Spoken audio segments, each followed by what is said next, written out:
But now time to get to the lightning talks. Um, Max is saying he's not sure he has the rights to share his screen. He's not the next one, but coming up later. So we might ask Carla for some help with getting Max promoted in that way. But I want to turn it over to Rose O'Day. She's going to be our MC for these lightning talks. Rose is a postdoctoral fellow, researcher in the Interdisciplinary Ecology and Evolution Lab at the University of New South Wales, and has also been working behind the scenes to get this conference organized. Rose, are you there? Yep, I'm here. Hello, everyone. So we have 5 lightning talks before we will break for lunch or hang out in Gathertown. So we might have time for 1 or 2 questions in between the talks, so please send them through in the chat. We're aiming for these talks to be about 3 minutes long. So I think speakers, Alex will send you a message at 3 minutes, but I will butt in at 4 minutes so that we can get on to the next talk. So our first lightning talk is titled Project Free Our Knowledge, Accelerating Progress in Academia Through Collective Action by Cooper Smout. So Cooper, can you share your screen, please?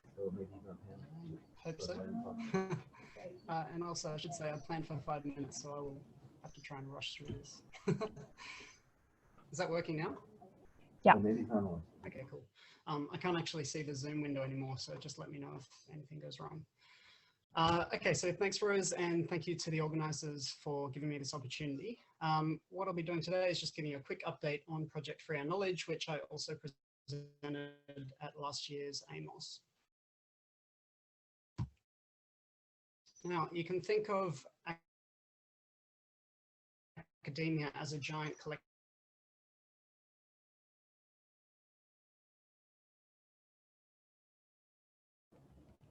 Cooper, you're frozen. I don't know if you can hear me. action problem, in that we individuals, and specifically we're incentivized to publish as many papers as possible in prestigious legacy journals, irrespective of the reliability or transparency. Sorry, can you hear me? Is the screen sharing working? I've just turned it off for a second.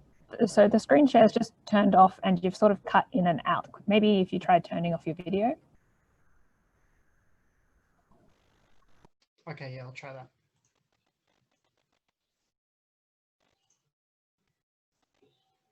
Okay, just let me know if it cuts out again, and I'll try and stop. Yeah, we can see your screen. Okay, cool. So I'm not sure what you heard, but I'll just start again. Academia is like a giant collective action problem in that we're all incentivized to publish as many papers as possible in prestigious legacy journals, irrespective of the reliability or transparency of that work. And ultimately, this works against our goals, which is to achieve open science in academia. So any one individual could, of course, take a stand and refuse to publish in these journals ever again, but most likely by doing so, they would be putting their careers at risk. Now, obviously, that situation changes if that person wasn't acting alone. And to take the extreme example, if that person could get everyone in their field to agree to never publish in these journals ever again, then that collective publishing power would mean that the reputation of those journals would decrease, and whatever journals we agreed to support would increase in reputation to a point where we could escape this prestige or incentive trap that keeps us locked into legacy systems. Now, this concept is not new, of course. It's known as collective action and has been used for centuries to address industrial disputes, among other collective action problems. And in more recent years has been brought online with online platforms like Kickstarter or Collaction, which use conditional pledges to ensure there's an appropriate level of support before action is taken. So what Free Our Knowledge is trying to do is basically bring this same approach to academia, but instead of kickstarting products, we're trying to kickstart behavioral change in research communities. So the way this works is that any one researcher can come along and propose a campaign asking their peers to adopt a progressive behavior, subject to a certain level of support in their field. And this can be any kind of open science behavior or anything progressive that could move the field forward. Then once this campaign is posted on the website, then other researchers can come along and make anonymous pledges to act if and when the critical mass of support is met. And finally, if we do reach that critical mass of support, then everyone is contacted and directed to carry out the new behavior together. So we launched this platform last year with a few open access campaigns. And you can think of these as a kind of stepwise progression towards no-fee open access, which each campaign asked researchers to just boycott a certain subset of journals that didn't comply with the criteria we were interested in. Since that time, we've now gathered 172 users and got 148 pledges across these campaigns. Now, obviously, that's not a huge number. And so I've done some digging into motivations, or I guess lack of motivations, as to why some people are holding off from pledging. And a lot of the feedback I've received revolves around the options being too numerous or complicated, or some people were simply just waiting to see if this concept would get off the ground before pledging.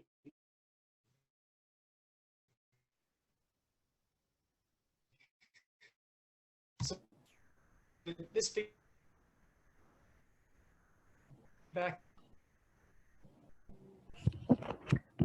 Oh, the audio is not so good anymore. I can't hear you, Cooper. Has to a new series of campaigns that we're designing for the platform. All of these campaigns are much simpler, so they just ask people to commit to a single action.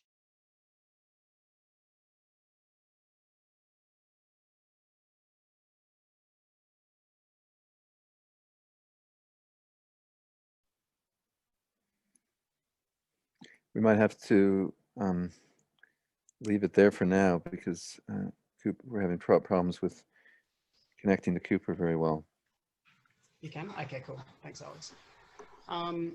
So yeah, basically we're designing these new series of campaigns that are much simpler than what we've posted previously, with the idea being that if we can achieve some small scale wins, then we can build on these successes with larger campaigns down the track.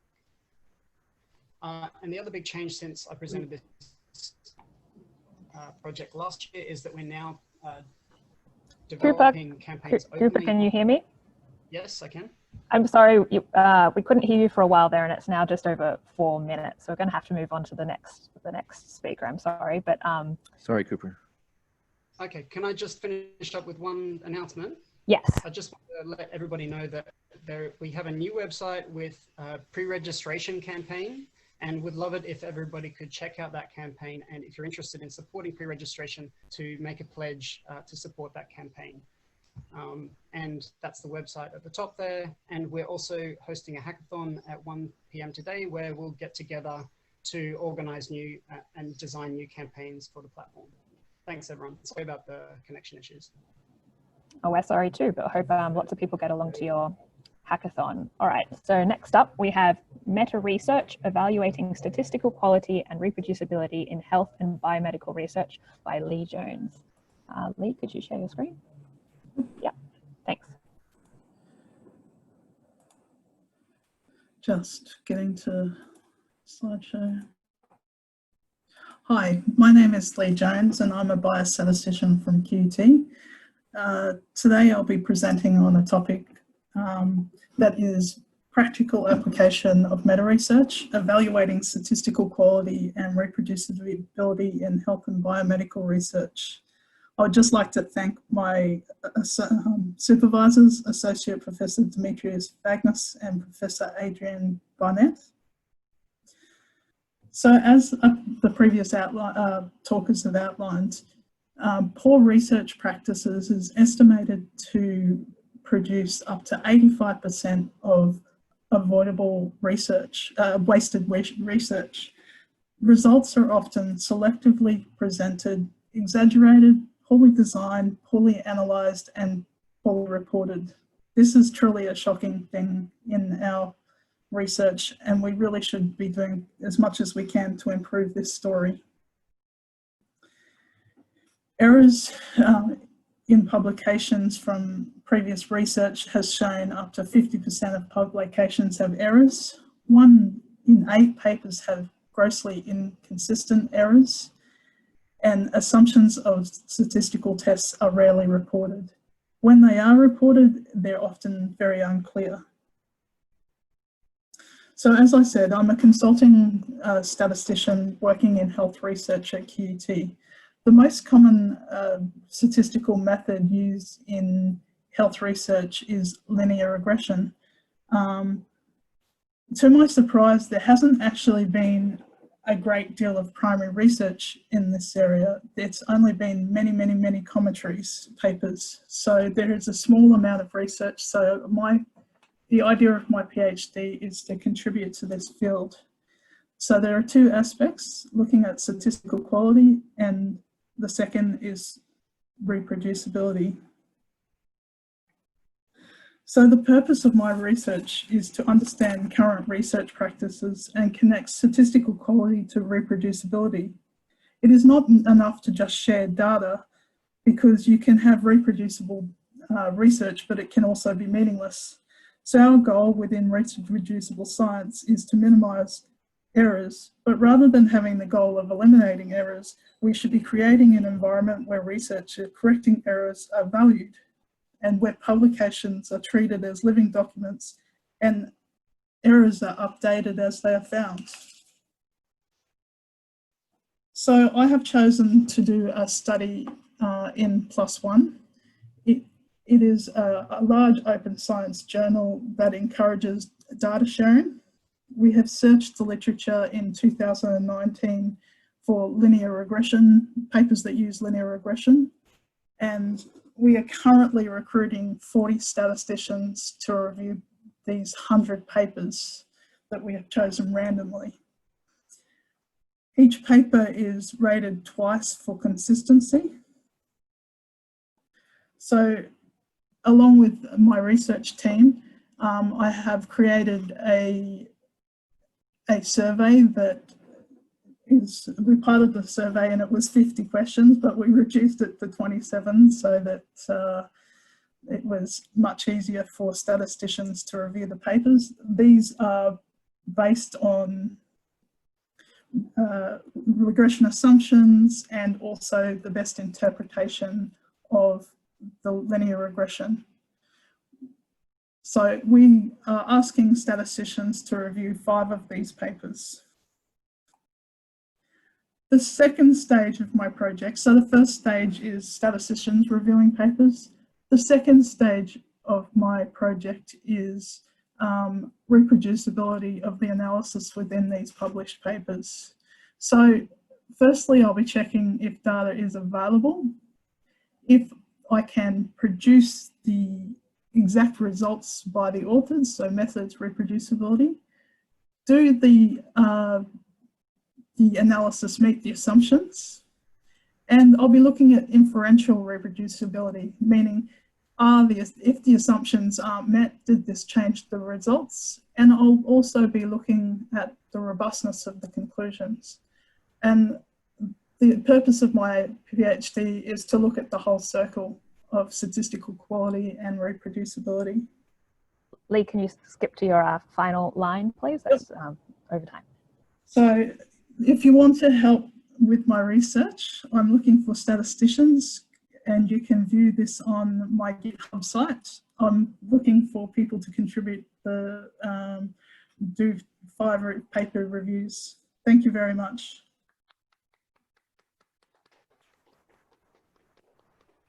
Thank you, Lee. So our third lightning talk, I believe, has been pre-recorded. So Carla will set that up. It's by Rob Hyrene, and it's titled, "What Makes a Good Pre-Registration? Insights from an Evaluation of Pre-Registered Studies in the Gambling Field." Yeah, Rob apologized because of illnesses in his family. He couldn't make it at the last minute.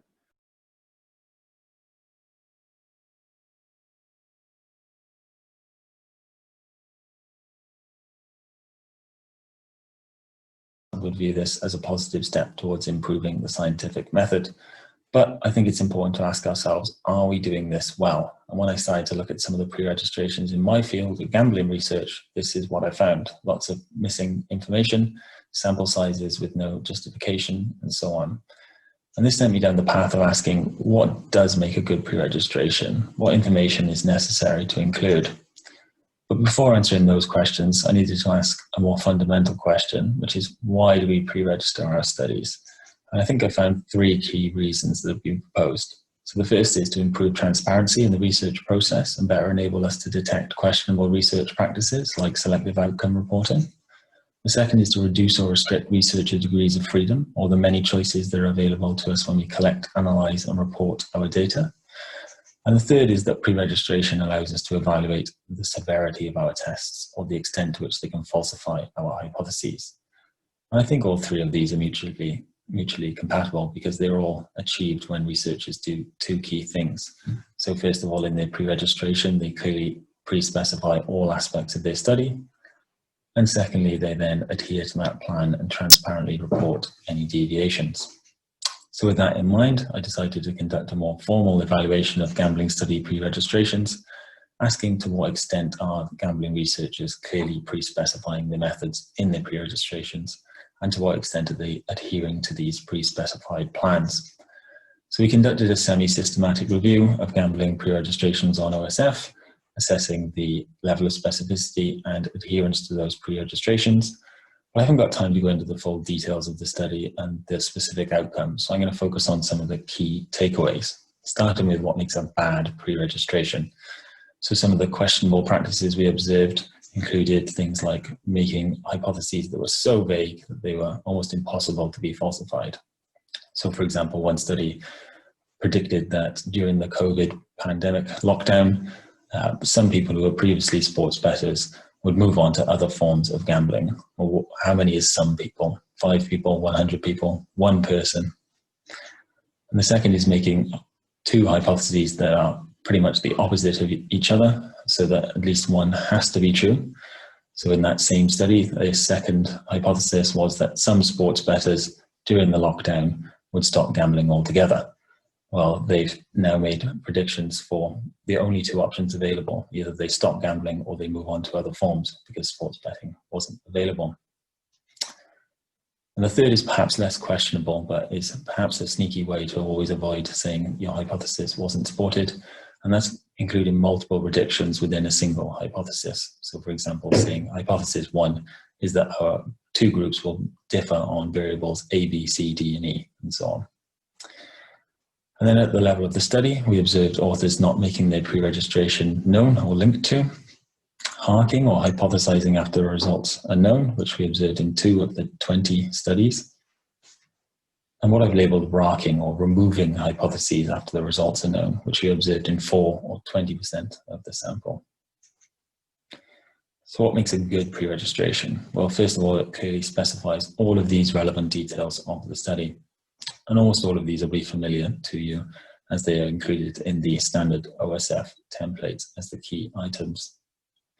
And that's why I'd recommend that for most studies, most standard studies, authors use this template, as it did appear whilst we were doing the scoring that authors who used this template had a greater level of specificity than those who used the as predicted template or the open-ended format. Although I'll have to check whether the data bears out that assumption. And I've also recommended including the funding sources and the role of funder for greater transparency, especially in areas of potential bias like gambling research.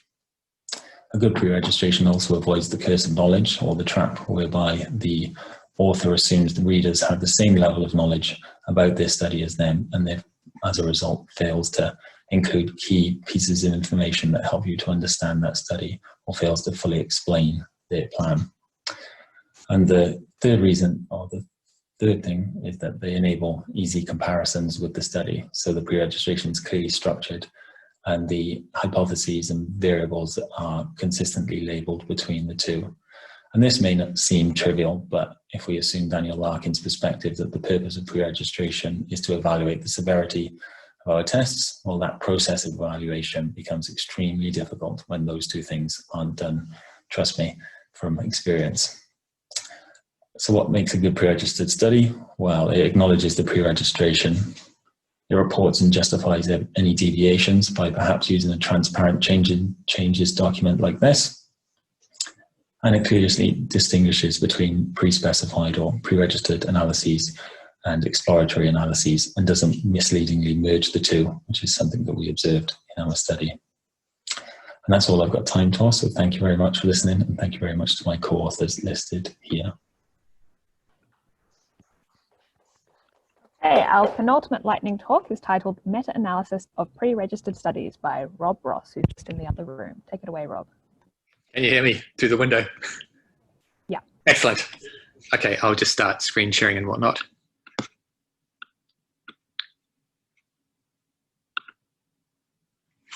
Am I screen sharing? Not yet. Not yet.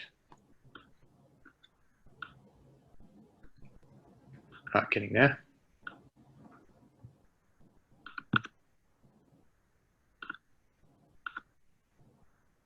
Am I screen sharing now? Yes. Fantastic.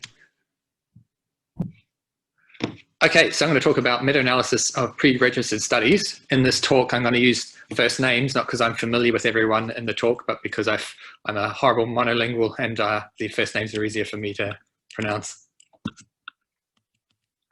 And okay, so this talk's on limitations of meta-analysis, and here we see a poor academic lost in a forest plot.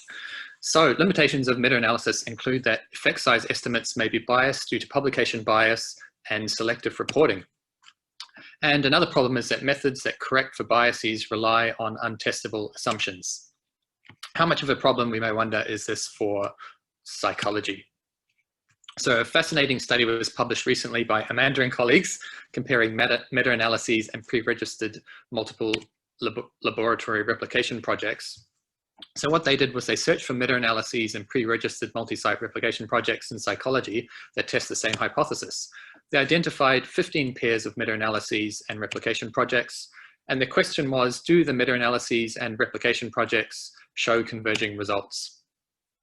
So support for the 15 original studies. So 15 out of 15 meta-analyses found support for the original hypotheses. How many multi-lab replication projects found support for the hypotheses after this? 7 out of 15. So it's a success rate of 47%, which is a bit of a sad face situation. And attempts to correct for publication bias in the meta-analysis did not substantially improve things. So that's another sad face. And this study and others suggest that meta-analysis isn't doing a good job in psychology, which is a really big sad face. So what have pundits concluded on the basis of studies like this? So here was a very widely read cover story in the magazine Slate. And in summary, Mickey Insleet had this to say about meta-analysis. He said, meta-analysis is highly problematic, I think. So looking at the behavioral priming literature is a topic that I'm particularly interested in from psychology, and it has been a focus of many of these critiques. So people are exposed to an external stimulus. This activates a mental construct associated with the stimulus, which can affect behavior without the actor necessarily being aware of the influence. So this is what behavioral priming is thought to be. So an example is money priming. So people may be exposed to words associated with money, and this is thought to activate the mental construct, I am self-sufficient, and maybe this causes people to be less helpful. And so there's been quite a lot of work done on this, suggesting that there's very pervasive effects of money priming on behavior. A meta-analysis has been done on this work by Paul and his colleagues. So they did a meta-analysis of 246 money priming studies. They found reasonable effect sizes, but the question was, when looking at these effect sizes, how strong is the evidence for money priming?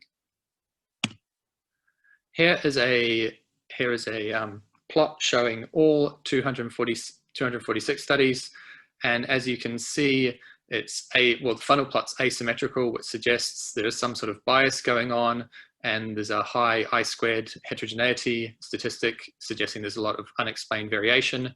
So this doesn't look so good. And what happens if we look at only those studies that are pre-registered? All of a sudden, a perfectly symmetrical funnel plot centered on precisely 0, which seems to be a problem again.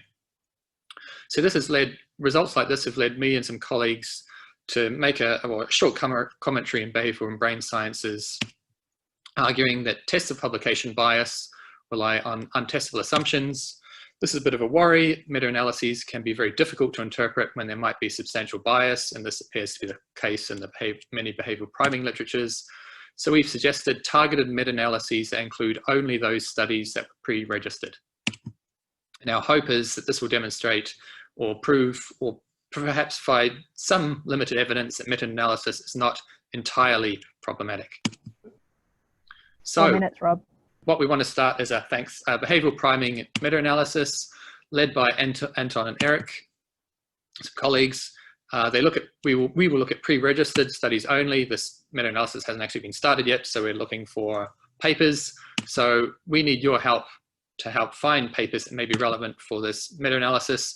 So we're thinking of less well-known priming literatures, preprints and working papers, unpublished studies. So all the sorts of priming studies that you're familiar with that we may not find when we start doing our literature search.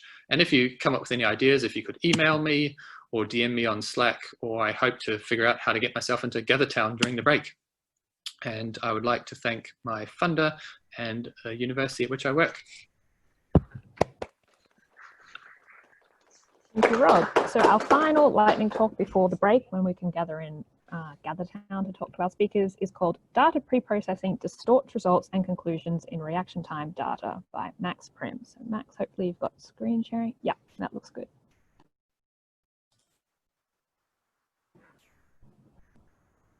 Yeah, good morning. My name is Max, and I'm a second year research master student at Radboud University in the Netherlands. And today I want to present to you a project on data preprocessing. I think all of you are familiar with the hypothetical deductive scientific process, but I always thought there's a step missing. After you collected your data, the data just doesn't magically transform into a format fitting for your data analysis. Instead, you as a researcher make a myriad of small decisions, such as, do you transform the data? Do you remove trials? If yes, based on what do you remove the trials? And all of these decisions together make up what I can call a data preprocessing pipeline. And here I want to convince you that you should pay a lot more interest to this data preprocessing pipeline than you're currently doing. And to do that, I want to use the literature on a paradigm called breaking continuous suppression. And how the paradigm works is mostly irrelevant, but what is important is that it's a reaction time paradigm. So it comes with a lot of skewness in the data, with a lot of incorrect trials, and with a lot of outliers. So you as a researcher have to make a lot of decisions prior to analyzing your data to make the data fit better for whatever analysis you have planned. So in the first step, I did a study of all 101 papers published using breaking continuous suppression. And I looked at how researchers in the field analyzed this data. And in this graph, you can see that it's a goddamn mess. Across the 101 papers, if you only code 3 decisions, there are already 46 unique pathways to analyze your data. And if you code 1 decision more, you're at about 98 unique pathways for 101 papers. So if you would keep coding different decisions people can make or people actually made, you would probably end up with about as many unique data preprocessing pathways as there are published papers in the literature. And that's, of course, a very sad picture, because how can science be truly cumulative if everybody is doing something different? So for our next step, we wanted to see if this actually matters. So if there are differences between the different preprocessing pathways. And for that, we took 10 studies, all investigating the same thing, and transformed them in 6 different ways. So 6 different data preprocessing pathways. And then we analyzed these 60 combinations of data set and preprocessing pathway in 3 different ways. Now, this first graph shows the result of a frequentist ANOVA across all 10 data sets. The first orange bar you can see corresponds to the raw data, the second orange bar to the log transform data, and the third orange bar to the normalized data. So what you can see is that data transformation across the 10 studies increased the average F statistic and thus decreased your p-values. Likewise, outlier trimming, so the removal of outliers, also had an effect. For the raw data, it made it more likely that you found a significant effect. For the transformed data, it decreased the F statistic, so it made it less likely. And we also did Bayesian analysis, and here the pattern is much more clear. Data transformation massively increases the Bayes factor, whereas you again observe the pattern that for transformed data, outlier trimming reduces the Bayes factor, and for raw data, it increases it. And I just want to say that you here have the log Bayes factor on the y-axis, because if you plot the raw Bayes factor, the plot looks like this. To put it in words, the difference between the most commonly used pathway and a theoretically sound pathway is 569. So by making the small decision to transform your data, you go from weak evidence at best to extremely strong evidence. So what I want you to remember from this talk is that there are many different ways to pre-process your data, and that the way which you choose strongly influences the statistical result you can potentially find, regardless of the analysis you actually end up running. So you should choose and pre-register one or multiple theoretically sound pre-processing pathways. Thank you.